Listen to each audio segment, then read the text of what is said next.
Buenos días, ¿cómo están, estimados estudiantes? Mi nombre es Roberto Sanguínez Flores.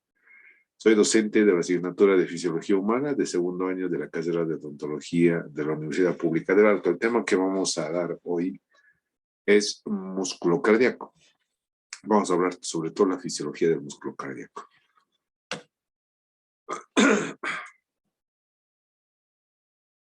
Muy bien, comencemos entonces.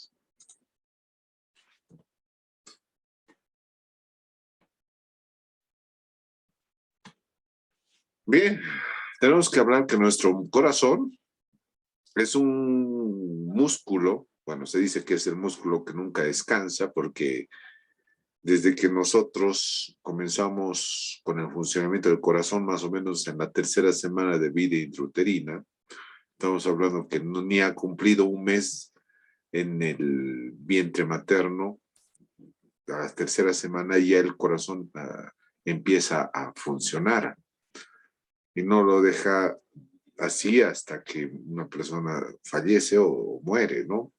Entonces, es el músculo que nunca descansa. Fisiológicamente no tiene un momento en que descanse, ¿no? Siempre está en plena contracción. Ahora tenemos que indicar que el corazón es en sí, se dice que es una bomba, pero en realidad son dos bombas. Un corazón derecho, una aurícula y un ventrículo derecho, y un corazón izquierdo, que sería el lado izquierdo, aurícula izquierda, ventrículo izquierdo, ¿no?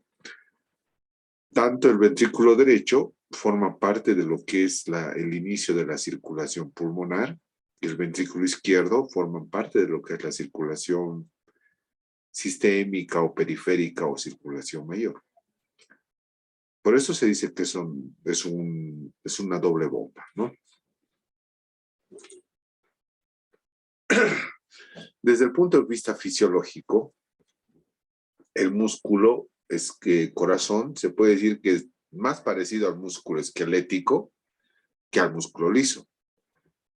Entonces, quiere decir que al igual que el músculo esquelético, tiene discos Z, los discos intercalares, tiene bandas claras, tiene bandas oscuras, bandas I, bandas A, una línea M, filamentos de actina, filamentos de miosina, o sea, todos los componentes que normalmente tiene el músculo esquelético.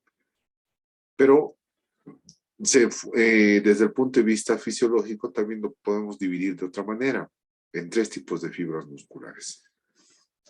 Bueno, un músculo auricular es aquel músculo que tapiza las cavidades, como su nombre dice, auriculares, tanto derecha como izquierda.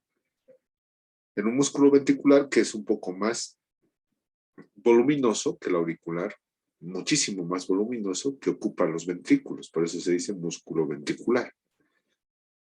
Y a nivel de los bordes laterales y vértice inferior de lo que es el corazón se encuentran las fibras de Purkinje. Tabique inferior, bordes laterales y vértice, se encuentran un tipo especial de fibras musculares que no son tan contráctiles, pero sí transmiten muchísimo más los potenciales de acción o carga eléctrica. A estas fibras las denominamos también como fibras de Purkinje, ¿no? Que son fibras musculares menos contráctiles, pero que son mayormente de excitación y de conducción de potenciales de acción. Si nosotros vemos acá el gráfico del corazón, lo que vamos a apreciar es lo que les decía, ¿no? Todo el lado en azul, el lado derecho, forma parte de lo que es la circulación pulmonar. Inicia acá en el ventrículo derecho, atraviesa la arteria pulmonar, que se divide en pulmonar izquierda y pulmonar derecha, cada uno a su respectivo pulmón, y de los pulmones va a regresar por medio de las venas pulmonares, tanto derechas e izquierdas, a la aurícula izquierda, ¿no? Ahí están las venas del pulmón derecho, y aquí llegan las venas procedentes del pulmón izquierdo. Estas venas son las únicas venas que llevan sangre, son las únicas arterias que llevan, o sea, se dicen venas, son las únicas venas que llevan sangre oxigenada. Y esta arteria pulmonar es la única arteria que lleva sangre con dióxido de carbono, ¿no? Porque generalmente lo que se dice es que las arterias llevan siempre sangre oxigenada y las venas llevan sangre con dióxido de carbono. Eso es a nivel de todo el cuerpo. Pero cuando nosotros analizamos el corazón, estos son claros ejemplos de que ocurre lo contrario.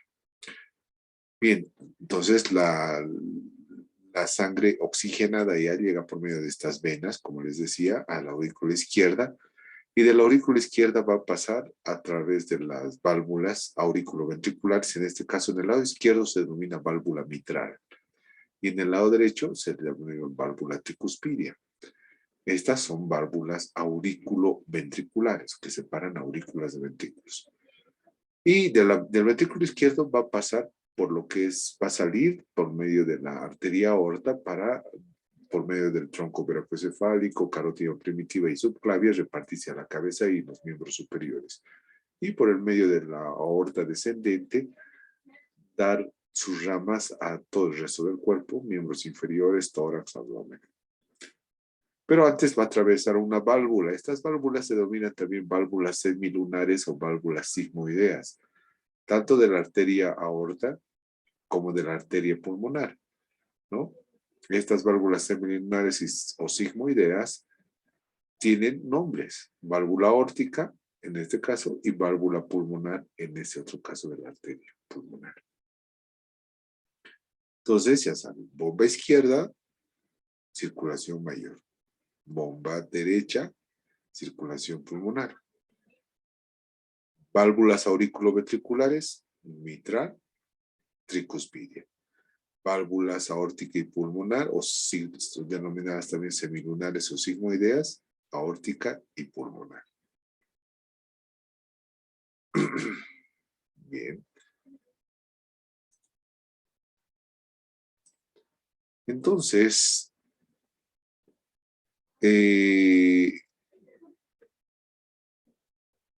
se dice que el músculo del corazón es un músculo sincitial o forma un sincicio, ¿no? Por eso que dice músculo cardíaco como un sincicio.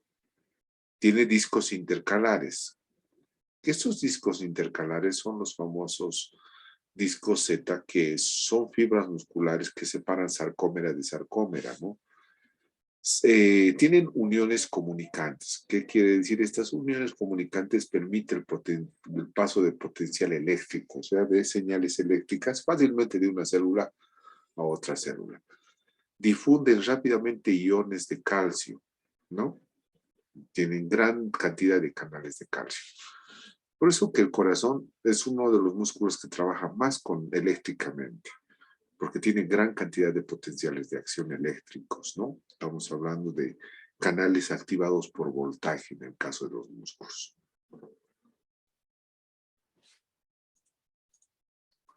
Y lo que vamos a ver que el músculo cardíaco, al igual que el esquelético, posee estas bandas oscuras o bandas A, que están formadas por filamentos de actina y miosina, pero también tiene estas bandas claras, que son las bandas I, que están formadas por fibras de actina. Tiene abundante cantidad de núcleos, al igual que el músculo esquelético normal.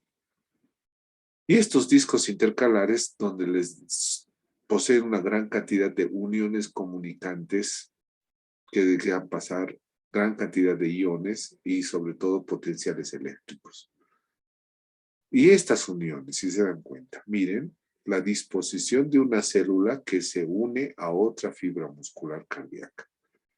Aquí tengo esta disposición, permite que el músculo tenga una característica física bien particular, ¿no? Que presenta una unión más estrecha y una unión más firme. Por eso ustedes cuando examinen el corazón físicamente, van a ver que el corazón no tiene abundantes fibras separadas, sino sus fibras están bien entrelazadas y por eso es un músculo bien compacto. Muy bien. Entonces, generalmente cuando hablamos de sincicios, o sea, estamos hablando de músculos entrelazados, habrá un músculo auricular o un sincicio auricular, habrá un músculo ventricular, o denominado también sincicio o sincitio ventricular. Bien. ¿Quiénes transmiten los potenciales de acción? Son las uniones comunicantes presentes en los discos intercalares, ¿no? Pero estos potenciales de acción sobre todo se van a transmitir a través del sistema de conducción del corazón. El sistema de conducción del corazón no es nada más que una serie de conductos, de nódulos y de haces que transmiten potenciales de acción de una manera más rápida y más ordenada. Empezando ahí de los nódulos sinusal, nódulo auriculoventricular y terminando en las fibras de Purkinje. Entonces, la característica de tener un músculo entrelazado o interconectado entre sí es fundamental para entender que el corazón tiene que trabajar como si fuera un solo músculo. Cuando nosotros tenemos estas uniones celulares, nos hace aparentar una unión que nos permita dar al músculo un ritmo, lo que tiene el corazón, un ritmo o una determinada forma de latir ordenadamente y coordinadamente sobre todo, ¿no? Fundamental saber eso. Bien, ¿cuál es el potencial de reposo del corazón? Normalmente el corazón tiene un potencial de reposo o de membrana de menos 85 milivoltios en estado de reposo y que pueden alcanzar aproximadamente unos 20 milivoltios positivos en su punto de despolarización máximo. Estamos hablando de potenciales de acción. Ustedes saben que los potenciales de acción tienen una fase de reposo, una fase de despolarización y una fase de repolarización. Entonces, en la fase de reposo, repito, son menos 85 milivoltios, llegando hasta más 20 milivoltios como un potencial máximo de despolarización. Y se toma en cuenta que cuánto suben aproximadamente desde menos 85 a más 20, 105 milivoltios, ¿no? En cada latido. ¿En cuánto tiempo se puede despolarizar la fibra muscular cardíaca? Mínimamente ocurre en 0,2 a 0,3 segundos. Eso es el tiempo mínimo que existe para una despolarización de la fibra muscular cardíaca. En otras palabras, entre latido y latido, mínimamente va a haber 0,2 a 0,3 segundos. Entonces, ¿qué nos indica? Acá yo tengo una escala donde me habla acerca de los milivoltios que puede haber en el corazón. Entonces, el potencial de reposo nos está hablando que nosotros tenemos una escala bastante negativa y que puede llegar a ser positiva de hasta menos 30 hasta más 20 milivoltios. Desde menos 85 hasta más 20 milivoltios. Y a partir de eso, lo que se produce es una meseta. ¿Qué quiere decir una meseta? No va a haber una repolarización rápida, sino vamos a tener una meseta. O sea, un espacio de tiempo antes de que el corazón se relaje de nuevo o vuelva a su posición, a su contracción inicial. ¿Por qué tiene que haber esta meseta? Cosa que no hay en el músculo esquelético. El músculo esquelético carece de esa meseta. Los potenciales son en espiga, que quiere decir que solamente suben así y bajan rápidamente. No hay este espacio. Este espacio simplemente se debe a que el corazón tiene canales lentos de calcio. La presencia de estos canales lentos de calcio hace que el calcio ingrese lentamente y se produzca un retardo en la despolarización del corazón. Entonces, para comprender muy bien esta situación, vamos a entender que a través de estos canales de calcio que están presentes acá, el calcio tiene que ingresar y también el sodio. Ustedes saben que tanto el sodio y el calcio son cationes, que quiere decir que tienen carga positiva. Como les había indicado, en la fase la fase de reposo, el corazón, cada fibra cardíaca está con menos 85 milivoltios. Cada vez que ingresan sodios o calcios, que son positivos, va disminuyendo esa negatividad porque estamos ingresando positivos a la célula cardíaca. Ese ingreso lento de calcio hace que haya esa fase de despolarización, esa meseta. Y a la vez hace que se produzca esa fase, el ingreso de sodio también en esa despolarización de la membrana del músculo cardíaco, ¿no? Toda esa secuencia de casos, ingreso de sodio, ingreso de calcio, despolarización en sí de la membrana, volverse positivo, todo lo que es la carga interna por tanto, ingreso de sodio y calcio, hace que se produzca la contracción. Ustedes saben que el calcio es fundamental para estimular a la troponina y la troponina a la actina y la tropomiosina y interactuar con las cabecitas de miosina para producir la contracción. Entonces, eso demanda energía, gasto de ATPs, gasto de calcio que se va a almacenar en el retículo sarcoplásmico y luego va a interactuar con el calcio y va a producir lo mismo que hacía en el músculo esquelético. La única diferencia al músculo esquelético es que esta presencia de canales lentos de calcio. Por eso se produce una fase de despolarización con una meseta. No se olviden. Esa es la causa fundamental por las cuales la contracción del músculo cardíaco mínimamente tiene entre 0,2 a 0,3 segundos entre latido y latido. Bien, ciclo cardíaco. ¿Qué es el ciclo cardíaco? El ciclo cardíaco no es más todos los eventos que suceden entre el comienzo de un latido y el inicio de otro latido. Y el ciclo cardíaco está regulado por nuestro sistema de conducción del corazón. El sistema de conducción o de excitación del corazón o sistema eléctrico del corazón está basado en una serie de nódulos que se encuentran presentes en diferentes partes del corazón. ¿Cuáles son los más importantes?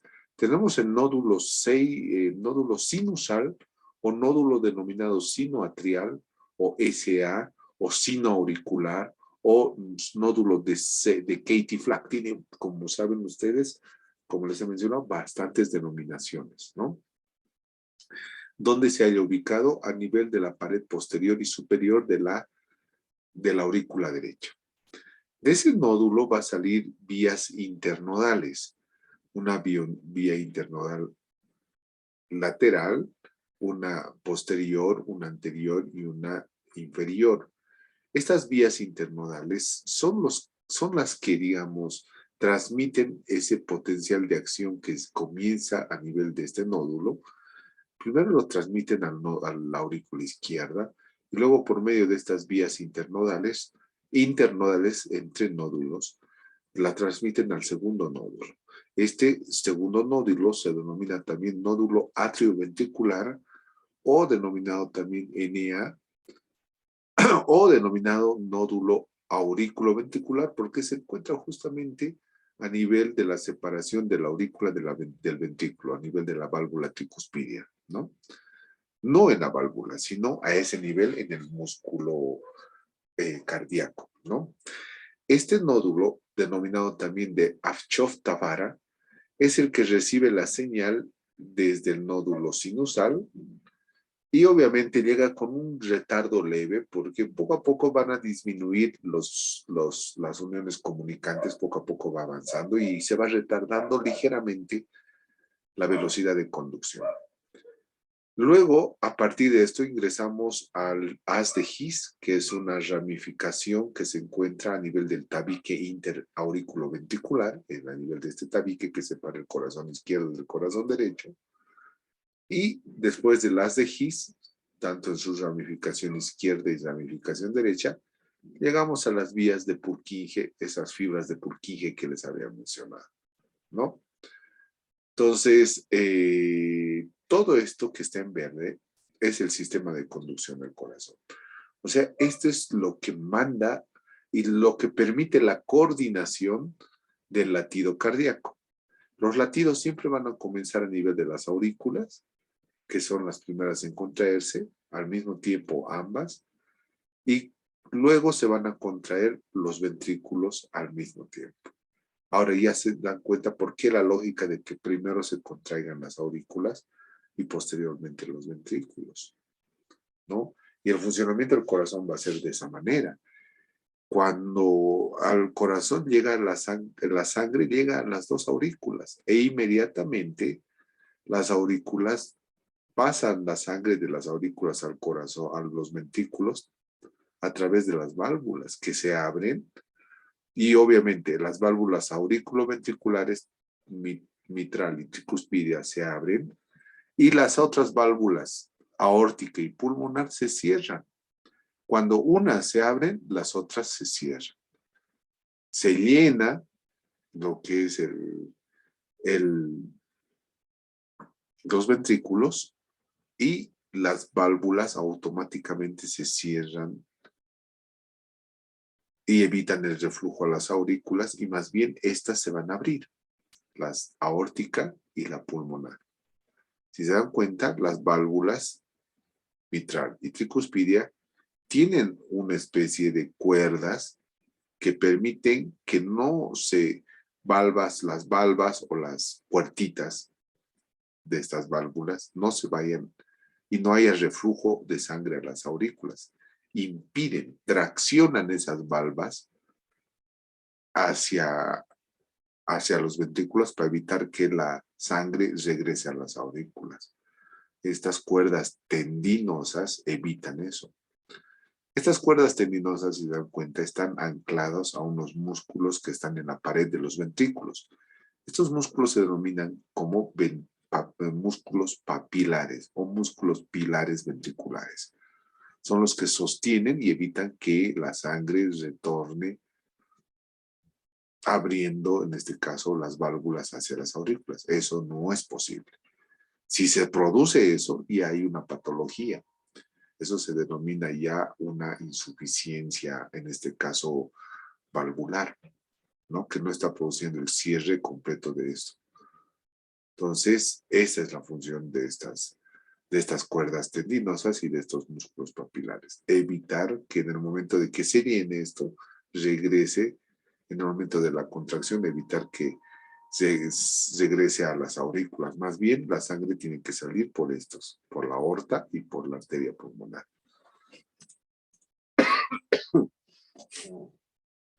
Bien. Perdón. Entonces, ¿cómo está formado? Entonces, ¿qué es el ciclo cardíaco? Son los eventos que suceden entre el inicio de un latido cardíaco y el comienzo de otro latido cardíaco. ¿Cuáles son las fases del ciclo cardíaco? O los componentes del ciclo cardíaco son dos, el sístole y el diástole. ¿Qué es el diástole? El diástole es la contracción ligera de las aurículas. Si se dan cuenta, las aurículas tienen poca cantidad de músculo. Son paredes muy delgaditas, ¿no? A diferencia de las paredes musculares ventriculares, que son bastante gruesas, porque también es ahí donde se produce una verdadera contracción. Se dice que las paredes de las aurículas actúan como bombas cebadoras. O sea, es una contracción muy débil. Y más bien la gravedad es la que ayuda en que la sangre pase de las aurículas a los ventrículos al mismo tiempo. Entonces, ¿cómo se divide? Entonces, al diástole se le puede decir que es el diástole es simplemente un llenado de aurículas. Y el sístole, ahí es la contracción ventricular. Entonces, diástole, sístole, diástole, sístole.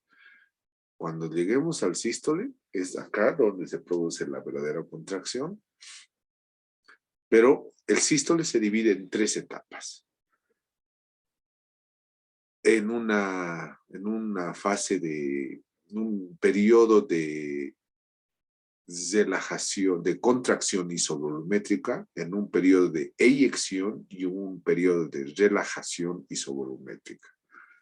Entonces, en el periodo de contracción, en el diástole, antes del sístole, en el diástole, ¿qué va a suceder? La sangre va a pasar a través de las válvulas a los ventrículos directamente.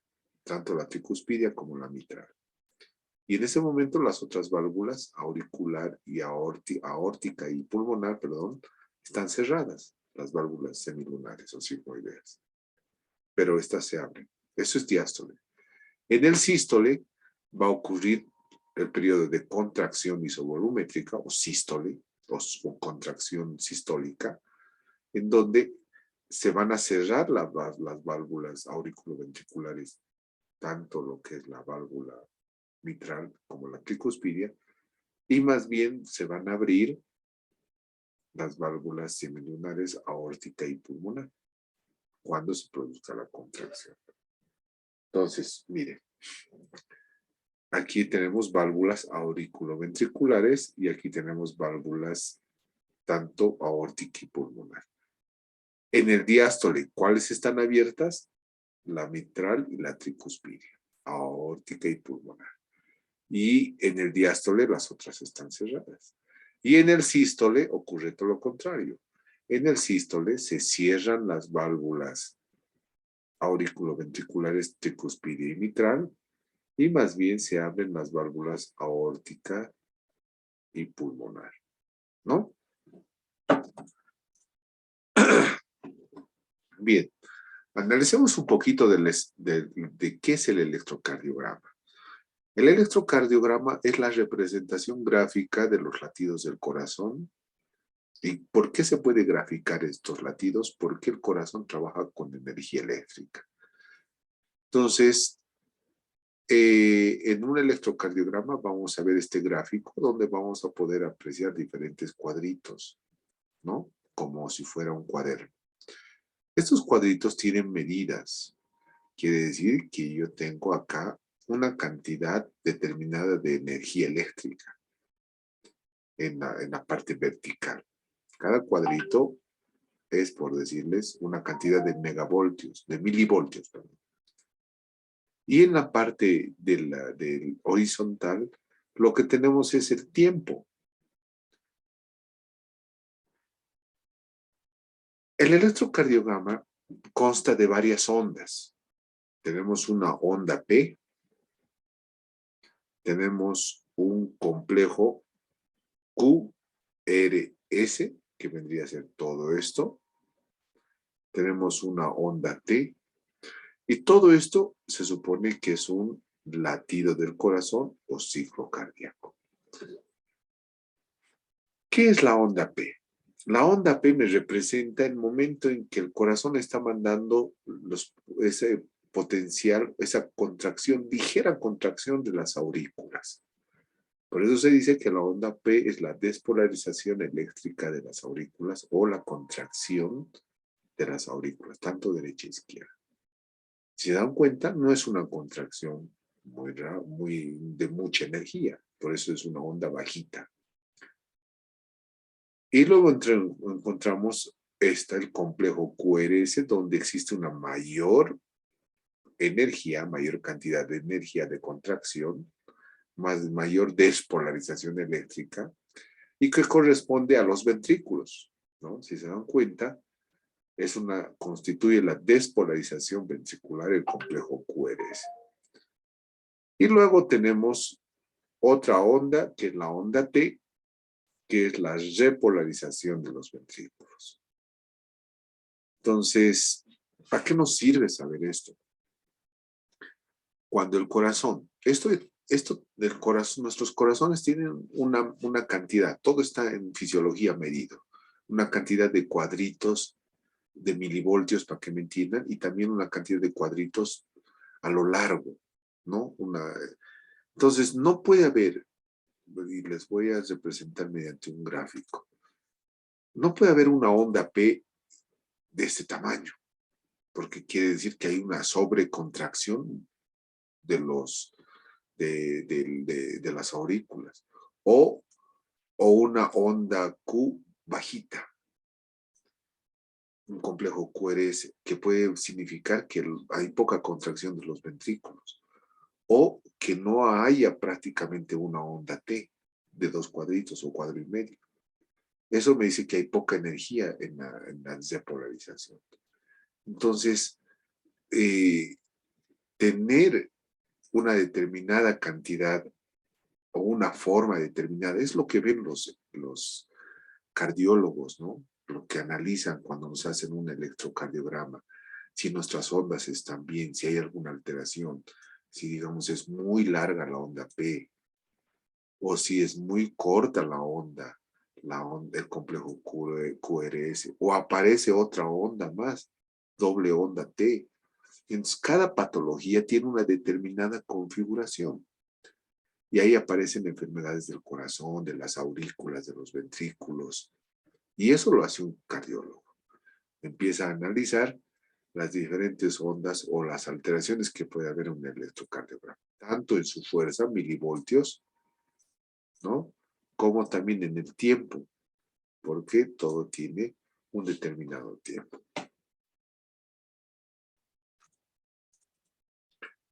Bien, entonces, el ciclo cardíaco está formado por lo que se denomina también como 3 periodos en el sístole.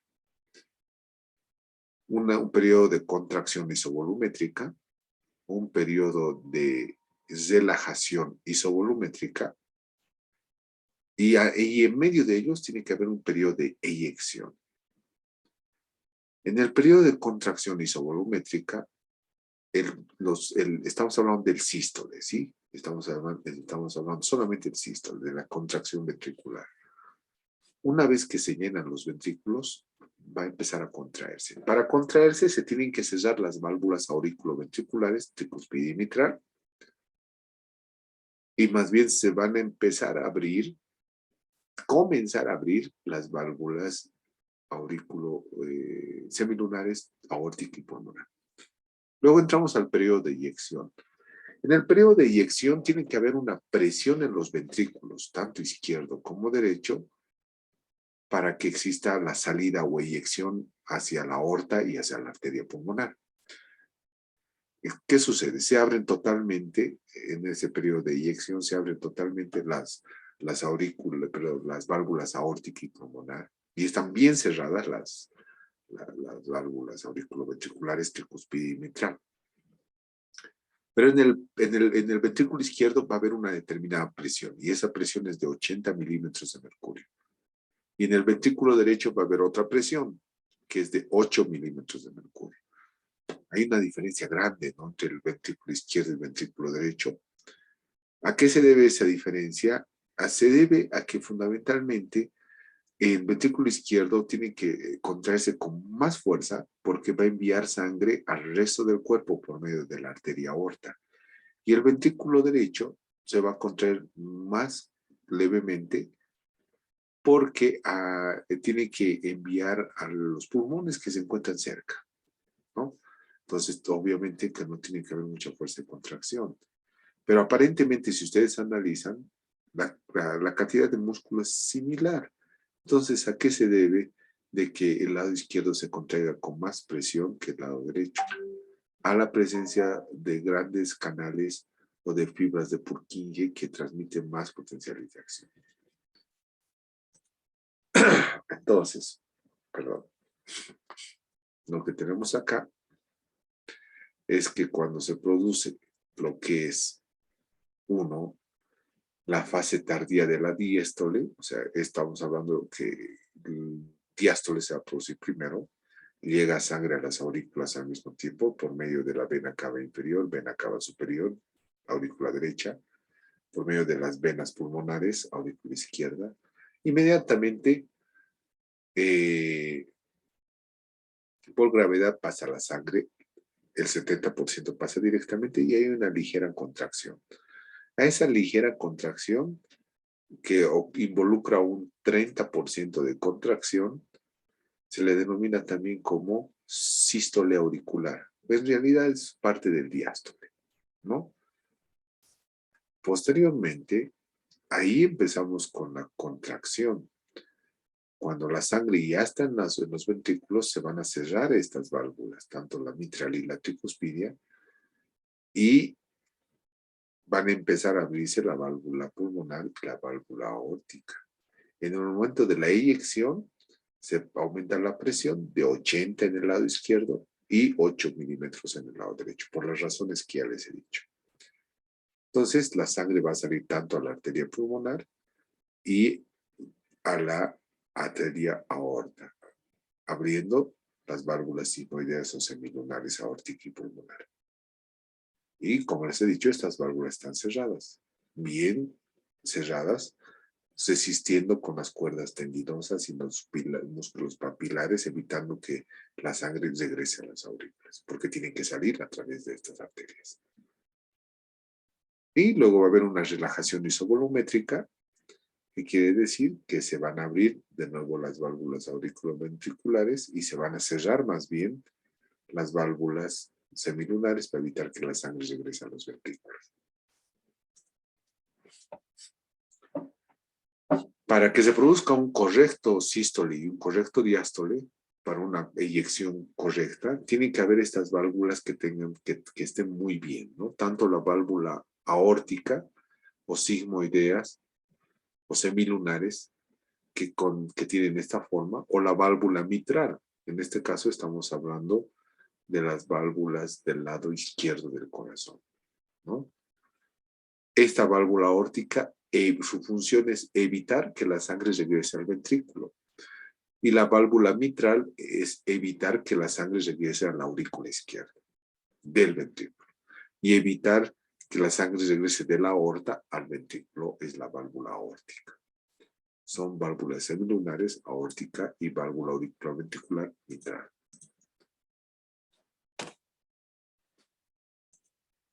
Bien. Curva de presión aórtica. La curva de presión aórtica, ¿qué quiere decir? Es la cantidad de presión que puede surgir del ventrículo izquierdo. Cuando el ventrículo izquierdo se contrae y aumenta la presión, la válvula aórtica, que es la válvula semilunar, se abre por esa presión, ¿no? La sangre ingresa a la aorta y se distiende con una presión máxima de 120 milímetros de mercurio. Eso constituye lo que se denomina como presión mayor o sistólica. Cuando nosotros medimos la presión, a esto se debe. Y luego se produce la contracción o sístole. La arteria se va a mantener a una determinada presión elevada y va a haber una incisura de la curva debido a que se va a cerrar la válvula para evitar el reflujo y ese cierre va a producir una presión menor o presión diastólica que es de 80 milímetros de mercurio. Es de ahí de donde nosotros sacamos la presión sanguínea mayor de 120 y menor de 180 milímetros o diastólica. Tonos cardíacos y bombeo cardíaco. Cuando hablamos de tonos cardíacos, hablamos de ruidos cardíacos. Es lo que generalmente se escucha mediante los estetoscopios, ¿no? Los ruidos del corazón. Entonces, cuando se abren las válvulas, ¿no? Las válvulas auriculoventriculares o las válvulas tricuspidias, cuando se abren no hay ruidos. Pero sí, cuando se cierran las válvulas, se tensan. Y al tensarse, generan ese ruido, ¿no? Lo que habitualmente alguna vez les he explicado, ¿no? Cuando, por ejemplo, yo tengo ese ruido, y voy a agarrar esta parte de mi mandil, ¿no? Cuando se tensa esto, genera un ruido. Y si se dan cuenta, si analizamos un poquito acá, las válvulas, estas son las valvas sujetadas por las cuerdas tendinosas que se cierran y se tensionan. Y en el momento que se cierran, generan este ruido. Entonces, cada vez que nuestro corazón late, nosotros escuchamos esa tensión de las válvulas auriculoventriculares o de las sigmoideas. Lo que hace que nosotros, mediante el estetoscopio, escuchemos el famoso loop-doop, o los latidos del corazón, que es nada más el cierre de las válvulas. ¿Qué más o menos vendría a ser esto?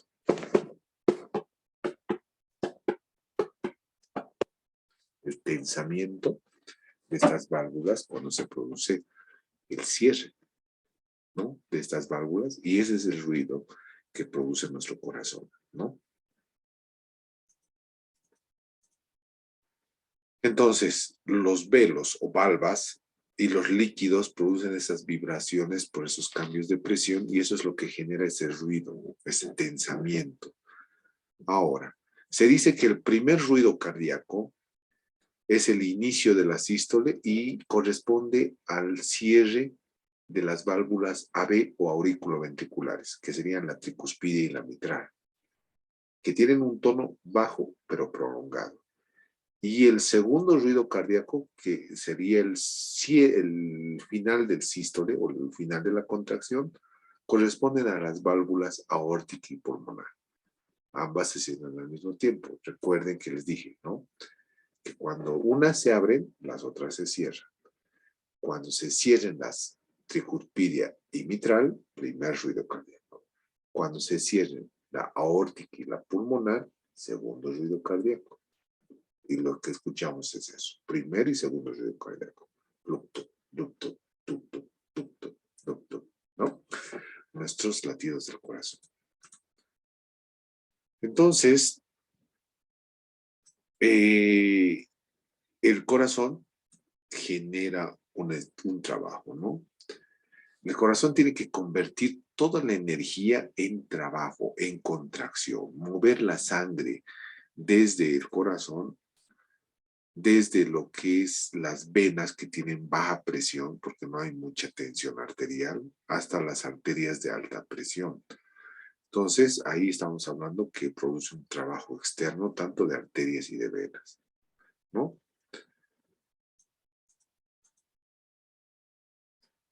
Entonces, cuando nosotros analizamos lo que es el ciclo cardíaco desde el punto de vista del volumen y de la presión, vamos a ver que, por ejemplo, aquí está, la válvula mitral, ¿no? Del lado izquierdo del corazón, la válvula aórtica del lado izquierdo del corazón, la válvula aórtica cuando se abre. ¿Qué sucede cuando la válvula aórtica se cierra? Cuando se abre la válvula aórtica, la válvula mitral se cierra. Y cuando la válvula aórtica se cierra, la válvula mitral se abre. Siempre sucede eso. No puede abrirse y cerrarse, no es lógico. Ya les he dicho que cada válvula tiene una función. La mitral evita el reflujo de sangre a las aurículas izquierda y la aórtica evita el reflujo de sangre al ventrículo. Más bien tiene que seguir en la aorta, ¿no? Y ahí se determinan diferentes volúmenes, que los vamos a ver, ¿no? ¿Qué es precarga y qué es poscarga? La precarga es el volumen antes del sístole. En otras palabras, es el volumen de sangre que tiene el corazón al final del diástole. Y la poscarga es la presión aórtica durante el periodo de eyección, después del sístole, después de la contracción, ¿no? Energía química en la contracción cardíaca.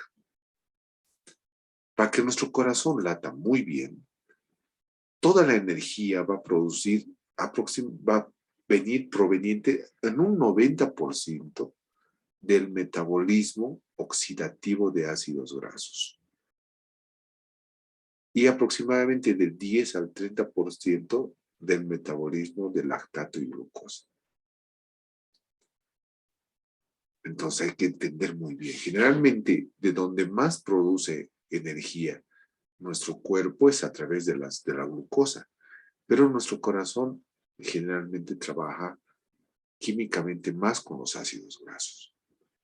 El consumo de energía es proporcional a la tensión. Entonces, mientras mayor contracción haya, mayor consumo de energía también va a haber, ¿no? En la contracción del músculo cardíaco, toda la energía utilizada, como es músculo y se utiliza ATPs, generan calor, ¿no? Trabajo sobre gasto de energía química total nos da la eficiencia de trabajo de contracción cardíaca.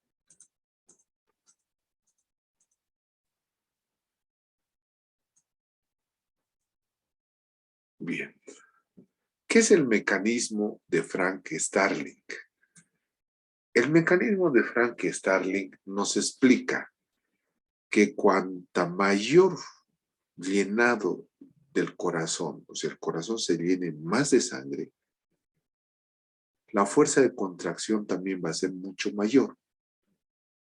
Si el corazón se llena poco de sangre o le llega poca cantidad de sangre, el corazón no se estira porque no se está llenando. Entonces la fuerza de contracción también es menor.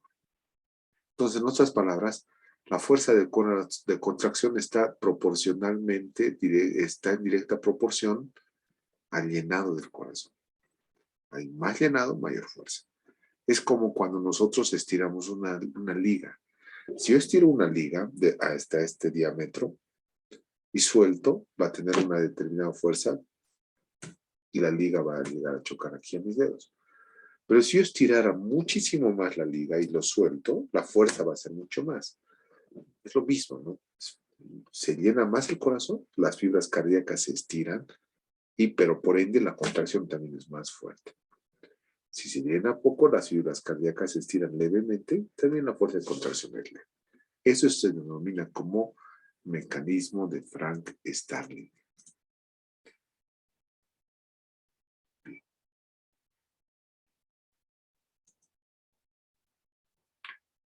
¿Cuál es la inervación del corazón? Cuando hablamos de inervación del corazón, hablamos que está inervado por el sistema nervioso autónomo, que quiere decir que es neurovegetativo. Nosotros no podemos controlar el funcionamiento del corazón. El corazón, el sistema digestivo, las glándulas y algunos órganos son controlados por el sistema neurovegetativo. Entonces, ustedes saben que el sistema nervioso autónomo neurovegetativo está formado por el simpático y por el parasimpático. Entonces, por ejemplo, en este gráfico lo que vamos a tener es la inervación simpática, procedente de las cadenas ganglionares simpáticas prevertebrales que están a los lados de la columna vertebral y que mandan su inervación simpática procedente de estos ganglios simpáticos, y lo que van a hacer es aumentar la frecuencia cardíaca, que es nada más que aumentar los números de latidos. A este nódulo le van a hacer iniciar más latidos, porque este es el que inicia los latidos desde arriba hasta abajo, por las vías que les he indicado, ¿se acuerdan? Las vías internodales, el otro nódulo, las de His, las fibras de Purkinje. La contracción siempre va a ser desde arriba hasta abajo.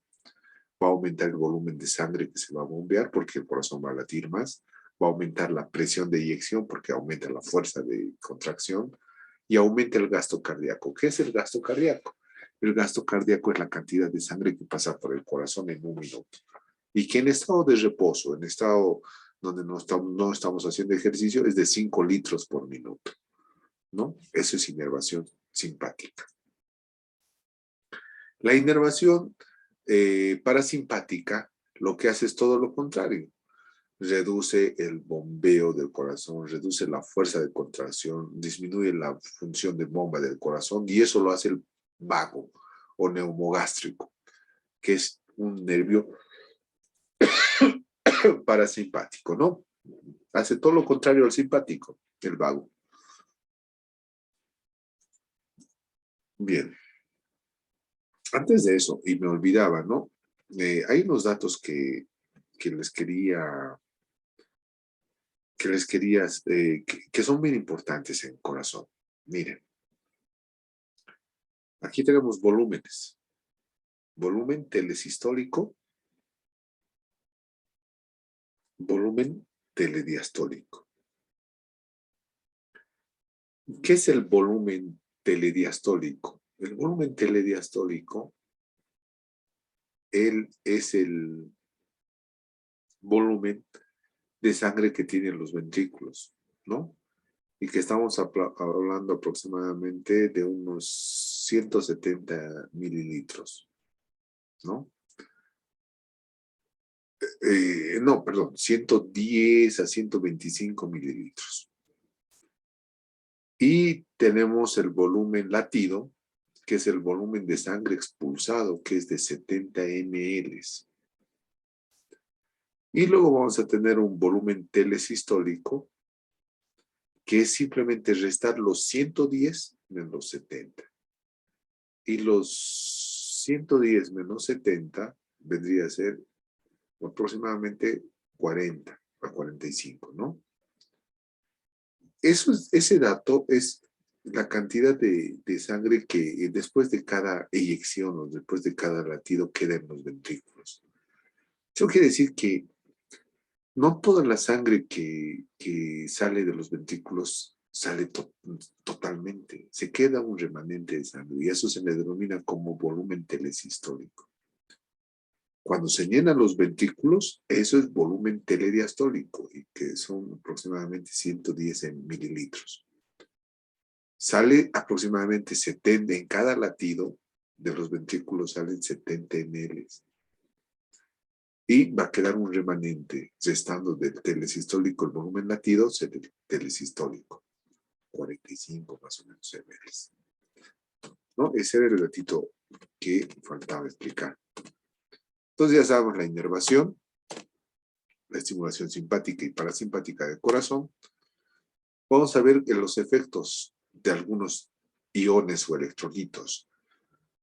El exceso de potasio hace que el corazón esté muy dilatado y que esté flácido. Esto debido a que el potasio, como ustedes saben, es un componente positivo, cuya elevada cantidad hace que disminuya o bloquea la conducción del impulso cardíaco, porque disminuye lo que es la contracción, anulando los potenciales de acción. O sea, el ion de potasio es tóxico para el corazón, porque hace que haya un paro cardíaco si hay exceso de potasio, ¿no? Y bueno, el calcio también es un electrolito que más bien aumenta los latidos o la frecuencia cardíaca, ¿no? El calcio. Hablando de temperatura, el calor va a hacer que el corazón incremente su frecuencia cardíaca. Y lo que es el frío va a hacer que el corazón o se active el parasimpático y por ende se produzca una disminución en el número de latidos. Bien, es importante saber todos estos datos porque nosotros en nuestra práctica odontológica, en la práctica ya clínica, tenemos que tomar en cuenta que nosotros trabajamos con vasoconstrictores, ¿no? Y el corazón está muy relacionado con lo que es la presión arterial. Cuando una persona tiene presión alta, es porque el corazón evidentemente está trabajando mucho, ¿no? Y nosotros podemos incrementar ese trabajo del corazón hasta cierto grado, producir alguna alteración o una fibrilación o alguna alteración cardíaca e inclusive tal vez producir un infarto del miocardio. Es muy bueno comprender datos. Frecuencia cardíaca, que es el número de latidos del corazón. ¿Cuánto es la frecuencia cardíaca? Es de aproximadamente de 70 a 80 latidos por minuto. Cuando hablamos de taquicardia, es el incremento de los latidos del corazón por encima de los 100 latidos por minuto. Cuando hablamos de bradicardia, estamos hablando de que los latidos del corazón disminuyen por debajo de los 60 latidos por minuto. Gasto cardíaco es la cantidad de sangre que pasa por el corazón en un minuto, que es aproximadamente 5 litros. Este gasto cardíaco puede elevarse hasta 5, hasta 7 veces cuando nosotros hacemos mucho ejercicio. Eso quiere decir que, por ejemplo, una persona que realiza actividad física demandante puede hacer pasar por su corazón aproximadamente 35 litros de sangre en un minuto. Por eso que decimos que se aumenta hasta 5, hasta 7 veces el gasto normal, que es de 5 litros. por minuto. Entonces, imaginen 35 litros de sangre que pasan en un minuto es porque el corazón está bombeando rápidamente una gran cantidad de sangre. Bien, entonces, es bien importante en este tema que ustedes comprendan los conceptos de qué es ciclo cardíaco, componentes del ciclo cardíaco, las fases o periodos del sístole, qué sucede en cada periodo del sístole, la función de las válvulas, cuáles son las válvulas del lado izquierdo del corazón, de las auriculoventriculares, cuáles son las válvulas sigmoideas, qué función tienen esas válvulas, qué es el mecanismo de Frank-Starling, qué función tienen los iones de sodio, potasio, el calor, el frío, el simpático, el parasimpático, ¿no? Porque en el electrocardiograma, ¿qué representa la onda P, el complejo QRS, la onda T? ¿Cuál es el potencial de reposo del corazón? ¿Cuál es el potencial máximo de despolarización? ¿Cuál es el, eh, cuál es la cantidad de milivoltios normalmente que sube desde lo más negativo hasta lo más positivo, que es 105 milivoltios en total? Entonces, todos estos conceptos, qué es sístole, qué es diástole, ¿no? ¿Qué es músculo sincicio, músculo auricular, ventricular, la velocidad de conducción, el sistema de conducción? Todos estos datos son fundamentales para que ustedes conozcan y de esta manera entiendan cómo funciona nuestro corazón. Ustedes saben que nuestro corazón es único y tenemos que cuidarlo mucho porque es un músculo que jamás descansa, ¿no? La contracción depende mucho del sodio, depende mucho del calcio. Para que haya una meseta, tiene que haber esa famosa fase de despolarización ancha con meseta, que hace que es producida fundamentalmente por esa presencia de esos canales lentos de calcio. Bueno, entonces, este es el tema, esta es una teórica acerca del tema de lo que es fisiología del corazón. Cualquier consulta y cualquier duda que tengan, los docentes estamos para resolver todas las dudas que tengan a partir de este tema de teóricas. Que tengan un buen día y nos vemos en otra ocasión. Hasta luego.